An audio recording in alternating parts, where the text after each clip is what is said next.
Dear students, welcome to second PU physics class. This is part 4 video of electric charges and fields. In last class we studied about Coulomb's law and its vector form. Today's topic is force between multiple charges.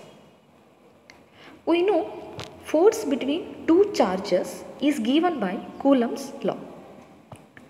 When several charges are there, then force on a charge due to several stationary charge can be calculated by using principle of superposition.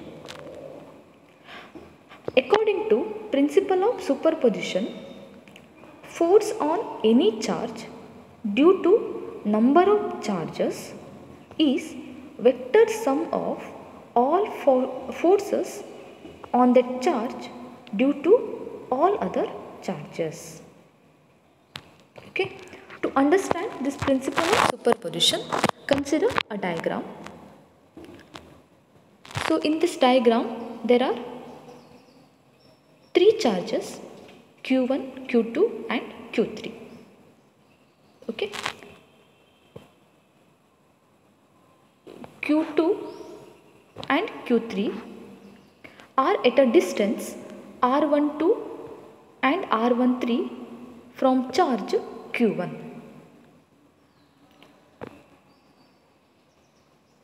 Force on Q1 due to Q2 can be written as F12 equal to 1 by 4 pi epsilon naught Q1 Q2 divided by R12 square R12 cap. This expression is according to Coulomb's law. As you know, that is F equal to 1 by 4 pi epsilon naught Q1 Q2 divided by R square into R cap. Okay. Here the unit vector is mentioned because so we written force in terms of vector form. Okay. Similarly, force on Q1 due to Q3. F13 equal to 1 by 4 pi epsilon naught Q1 Q3 divided by R13 square into R13 cap. Okay. So in this system, both Q2 and Q3 are exerts force on charge Q1. Okay. Similarly, for nth charge, suppose the system contains n number of charges, then for nth charge, force on Q1 due to Qn is F1n equal to 1 by 4 pi epsilon naught Q1 Qn divided by R1n square into R1n cap. Okay.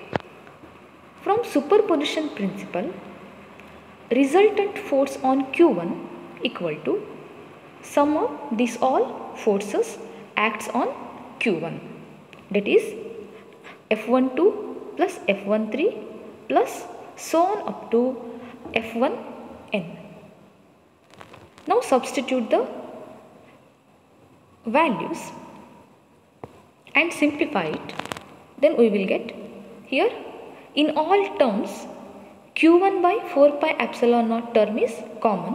So take outside into Q2 divided by R12 square into R12 cap plus Q3 divided by R13 square into R13 cap plus so on up to Qn by R1n square R1n cap.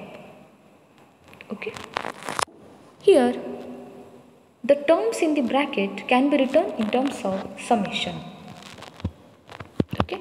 So consider here the values I equal to 2 to I equal to n. Yes. So this can be summarized as capital F equal to Q1 by 4 pi epsilon naught summation of I equal to 2 to I equal to n of Qi by R1I square R1I cap. Okay, right.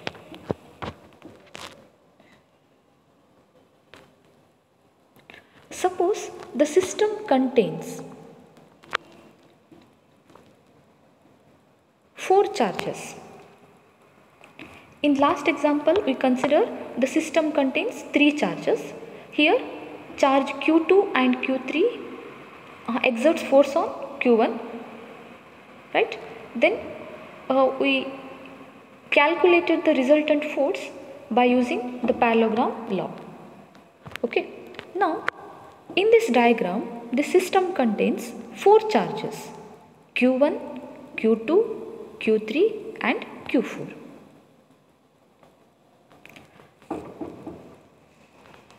Here, first we have to consider the resultant of two forces F12 and F13. This one. Okay, F12 and F13. Here the resultant of these two forces can be calculated by using parallelogram law. Okay, here this will be the resultant. I will consider this is F0. Okay, F0. Next, you have to consider the resultant of the another force F14 and F0. So this will gives you here again by using the parallelogram law. Here the resultant of forces F0 and F14 is F1. Okay. Next topic is electric field. When electric charge Q placed in the vicinity of another charge Q, then charge Q0 experiences force of attraction or repulsion. Okay. Means in this diagram, so we can say here charge Q0 is placed so in the field of Q. Then this charge Q0 will experiences either force of attraction or force of repulsion.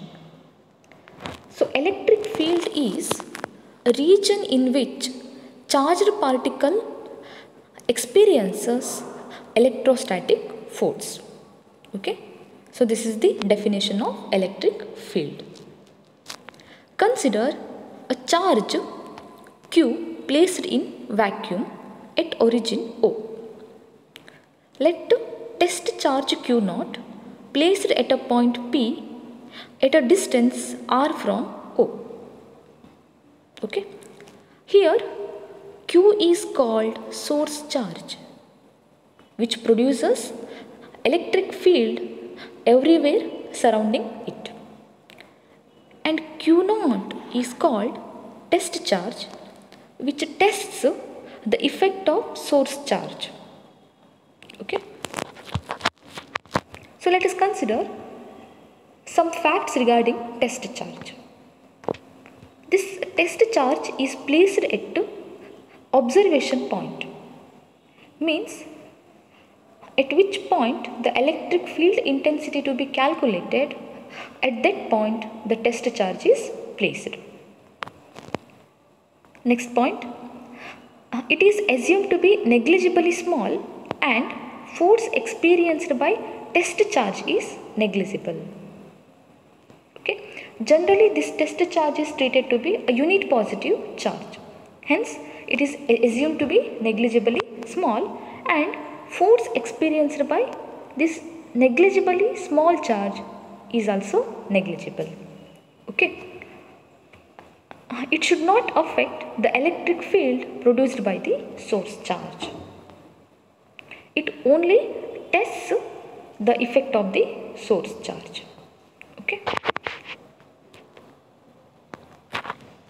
Next is electric field intensity. It is denoted by capital E. It is force experienced by a unit positive charge placed at that point. Okay, hence electric field intensity can be written as force divided by charge. Okay, electrostatic force divided by charge equal to F by Q naught. Remember this expression, electric field intensity E equal to F by Q naught. Next, it is vector quantity. SI unit is Newton per Coulomb. Force unit is Newton and the unit of charge is Coulomb. Hence, the SI unit of electric field intensity is Newton per Coulomb. And the dimension formula as follows. Okay.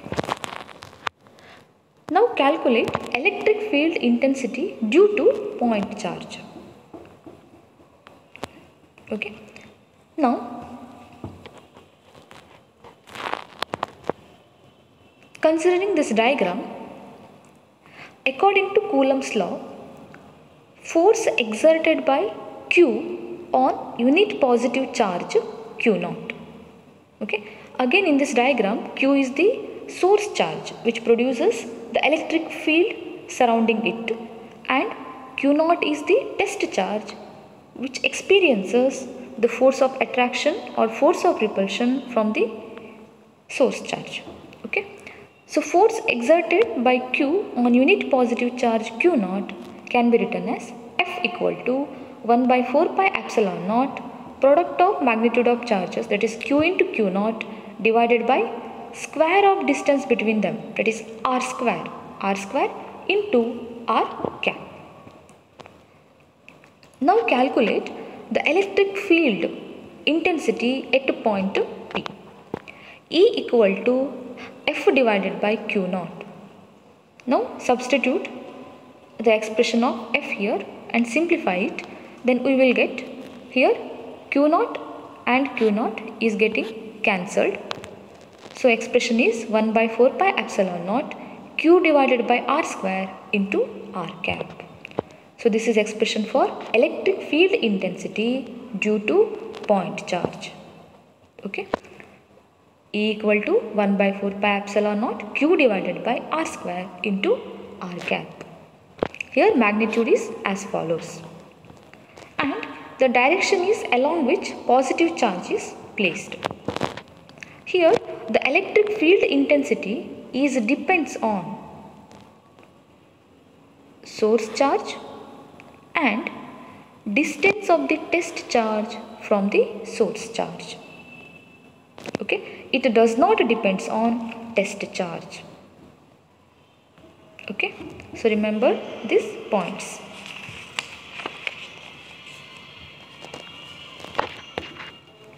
Next, the electric field intensity due to system of charges. Okay, so in last slide we consider only a point charge or a single charge. Here we are considering a system of charges. Consider system of charges Q1, Q2 up to Qn at a distances R1, R2 so on up to Rn from test charge placed at point P. Okay. The electric field at point P due to charge Q1 at a distance R1 is E1 equal to 1 by 4 pi epsilon naught Q1 by R1 square into R1 cap. Okay. In last expression, we know the expression, that is E equal to 1 by 4 pi epsilon naught Q divided by R square into R cap. So here also the electric field at point P means at point P test charge Q naught is placed. Okay, remember at point P here the test charge Q naught is placed. Okay, so here expression is E1 equal to 1 by 4 pi epsilon naught Q1 by R1 square. R1 is the distance between charge Q1 and the test charge Q naught. Okay. Similarly, the electric field at point P due to charge Q2 at a distance R2 is E2 equal to 1 by 4 pi epsilon naught Q2 by R2 square into R2 cap. Similarly for nth charge Qn, then En equal to 1 by 4 pi epsilon naught Qn by Rn square into Rn cap. Now applying the superposition principle, resultant or net electric field at point P due to system of charges can be written as E equal to E1 plus E2 so on up to En. Now on substituting we are getting this expression and simplifying. Here in all terms 1 by 4 pi epsilon naught is common, so taken outside. 1 by 4 pi epsilon naught into Q1 by R1 square into R1 cap plus Q2 by R2 square into R2 cap so on up to Qn by Rn square into Rn cap. So terms in the brackets can be written in terms of summation, that is summation of Qi by Ri square Ri cap I equal to 1 to I equal to n.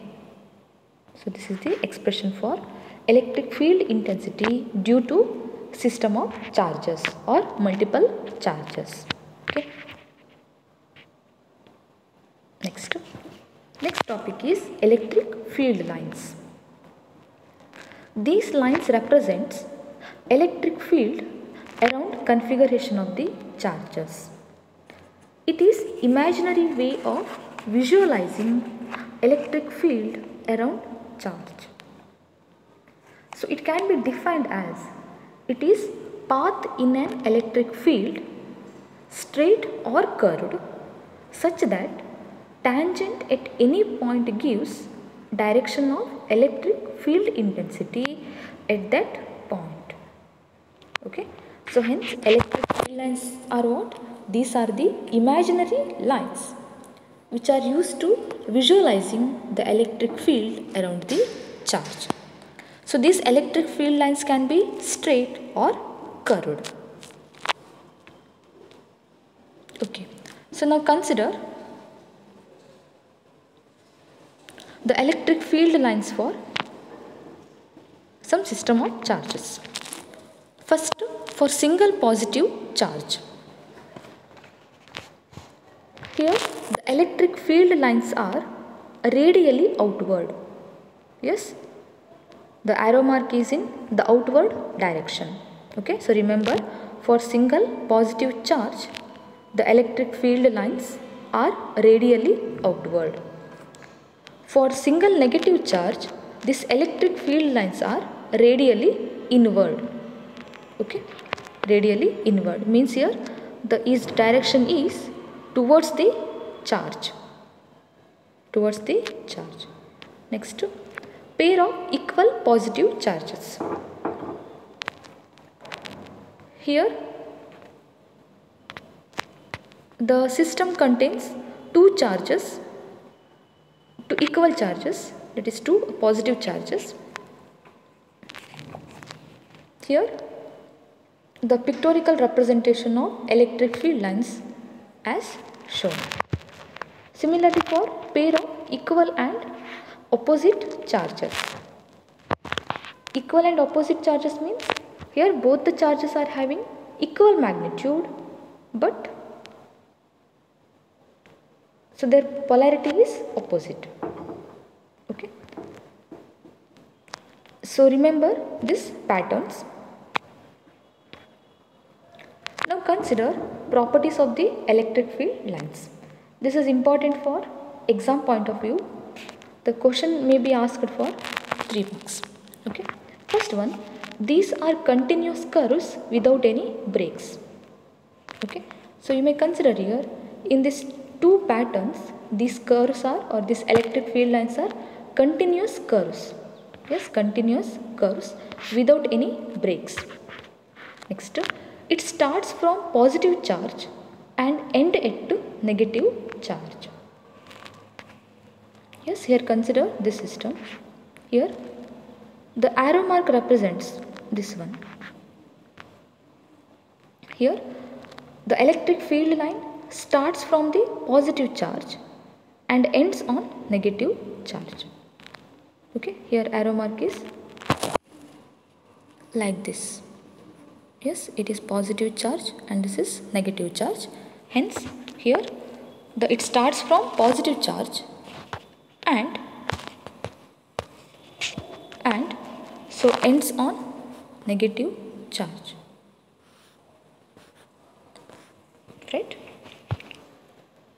Next, for single charge, it may start or ends at infinity. If you consider the single charge here, for positive charge, so it starts from positive charge but it ends at infinity. Yes, for negative charge, it starts from infinity and ends at negative charge. Next, the tangent drawn to electric field line at a point gives direction of electric field intensity at that point. So in this diagram, so this is the electric field line. Yes, the tangent drawn to electric field line, so at this point gives the direction of electric field intensity at that point. Here the electric field intensity is denoted by E1. Two electric field lines never intersect each other. Okay, so these two electric field lines never intersect each other. Next one, they do not form closed loops. Okay, because these are continuous curves. Next, these are always normal to surface of the conductor, or these are always perpendicular to surface of the conductor. Okay, because the electric field lines do not exist inside the charged conductor. Okay, next, these contract longitudinally due to force of attraction between unlike charges and exerts lateral pressure due to force of repulsion between like charges. Okay, when two unlike charges are there, then these lines will be contract longitudinally. Okay,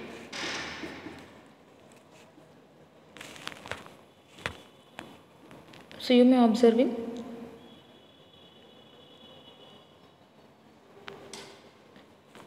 okay. So these are the some properties of electric field lines. Thank you.